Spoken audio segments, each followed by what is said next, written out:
Ben Şevval. Bu da bisikletim Düldül. Bunlar da çiçeklerim. Hayır böyle bir giriş yapmayacağım tabii ki de. Ne diyordum? Ben Şevval. 99 kışının 18 Şubat'ında Ordu'nun bir ilçesi olan Ünye'de dünyaya geldim. Ailenin ilk çocuğu. Dünyalar güzeli 2 de kardeşim var. Onlardan, bütün ailemden ve anılarımızdan videonun devamında bahsediyorum.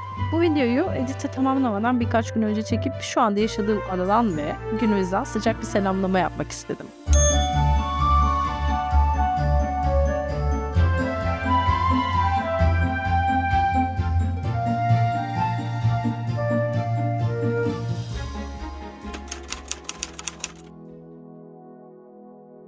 Bu benim tek başıma çektiğim ilk YouTube videosu. Bir yıl önceye kadar Twitch'te yayın, YouTube'da da videolar üretiyorduk eşimle birlikte. Ve evet, ben evliyim.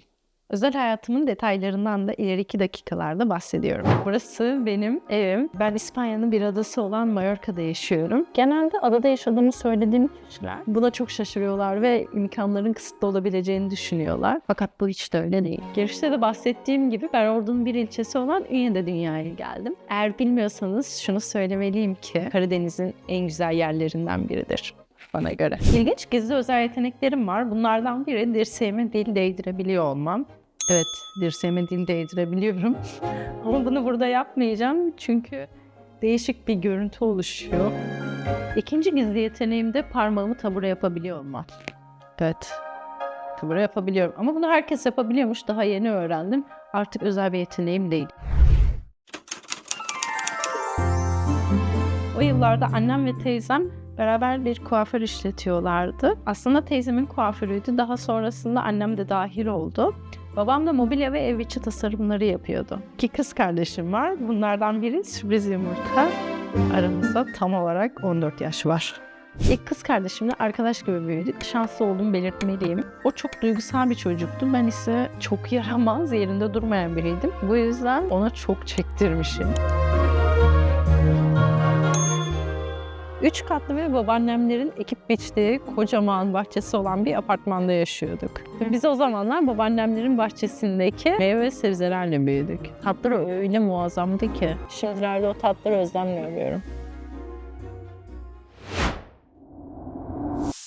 Mahallede en iyi anlaştığım çocukluk arkadaşlarım yeğenlerimdi, Gülşah ve Kürşat. Birlikte babaannemlerin bahçesinde kurduğumuz çadırların etrafında koşar oyunlar oynardık. Biz oyunlar oynarken annemin pencereden bize domatesli ekmek yaptığımı yedikten sonra oyuna tekrar dönersiniz demesi her şeye bedeldi. Tüm güzellikler basit şeylerde saklıymış oysa ki şimdi daha iyi anlıyorum.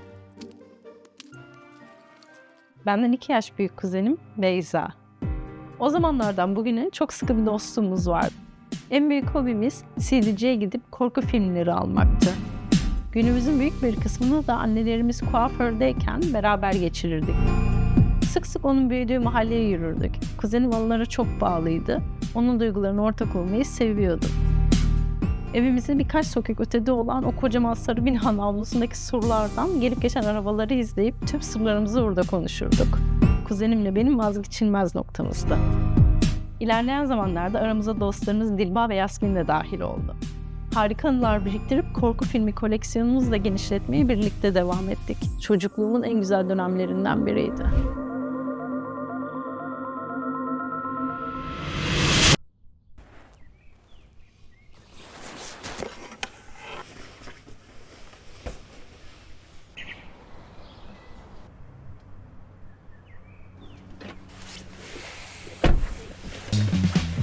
Hayatımın ilk yıllarında çalışkan bir öğrenci olmadığımı itiraf etmeliyim.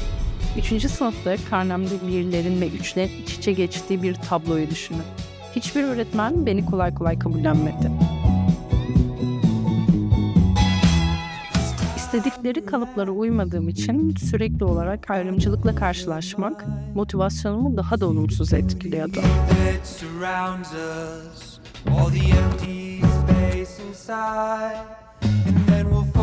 En iyi tiyatro rollerini en çok ilgiyi çalışkan öğrencilerin ve öğretmen çocuklarının almasını sağlıyorlardı. Küçük bir çocuk olmama rağmen çevirimi anlıyor ve buna karşılık veriyordum. Hatta hiç unutmuyorum, sınavdan düşük aldığım bir gün öğretmenin kontrol etmek için verdiği kağıdı yırtmıştım. Nasıl bir cesaretse siz yapmayın ama asla önermiyorum. Bu arada o okulun travmalarını kısa bir sürede olsa üzerimden atamamıştım.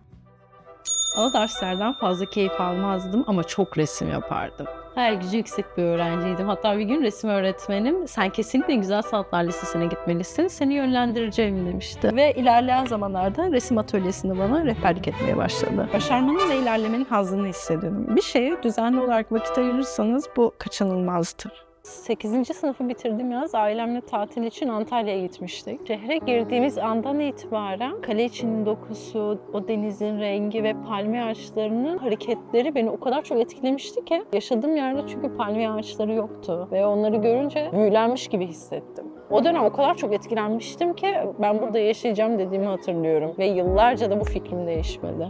Antalya tatilinden aldığım motivasyonla birlikte yetenek sınavına girdim ve Güzel Sanatlar Lisesi'ni kazandım.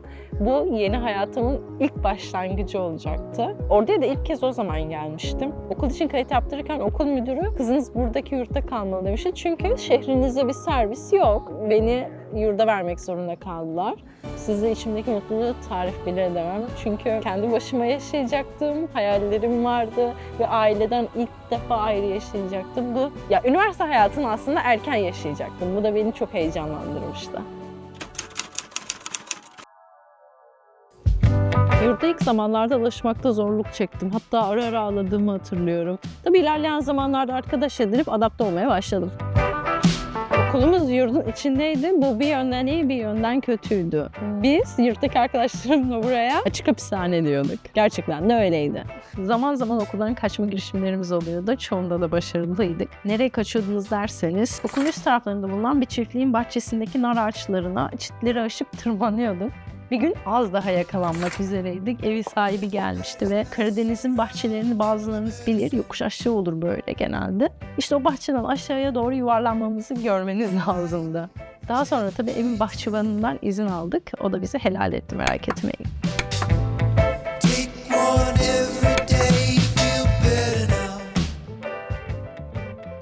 Gerçekten de hayalimi gerçekleştirdim. Antalya Güzel Sanatlar Fakültesini kazandım. Hayallerimin şehrinde artık yaşayabilecektim. Çok mutluydum. Başka hiçbir şey istemiyorum. Hatırlıyorum da ilk mutluluktan o zaman ağlamıştım. Ailem beni özel bir yurda yerleştirdi. Yurtta şu anda çok yakın arkadaşım olan Şevval'le tanıştım. Bilirsiniz çok zaman geçirdiğiniz insanlarla ya düşman ya dost olursunuz. Biz dost olan taraftık. Şanslıydım.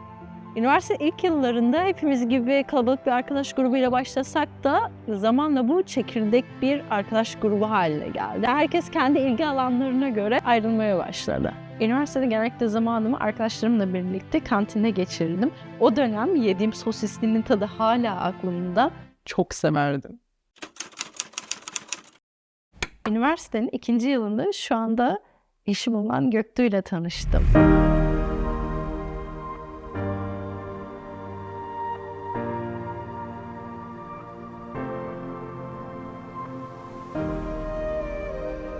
İstanbul'da yaşıyordu, ben Antalya'da yaşıyordum. Aramızda çok uzun bir mesafe vardı. Sosyal medya aracılığıyla tanıştık. Çok farklı biriydi, hiçbir insana benzemiyordu. Oldukça sorumluluk sahibi, sevgi dolu ve özel hissettiren biriydi. Çok mutluydum, o kadar mutluydum ki üniversitedeki arkadaşlarım bile bendeki farklılığı fark ediyorlardı. İlişkimiz uzun bir süre İstanbul-Antalya arasına gidip geldi. Göktuğ zaman zaman sürpriz yapıp Antalya'ya yanıma gelirdi. En büyük sürprizi ise İstanbul'daki her şeyi bırakıp Antalya'ya yerleşmesiydi. Bu ilişkimiz için yapılabilecek en büyük fedakarlıktı. Sosyal medyaya ilk adımlarımızı da beraber atmıştık. İlişkimizin 4. yılında evlendik ve İspanya'ya yerleştik. Umarım videomu izlerken eğlenmişsinizdir ve benimle biraz da olsa bağ kurabilmişsinizdir. Bir sonraki videom doğum günümü kutladığım bir video olacak. Gelecek videoda görüşmek üzere.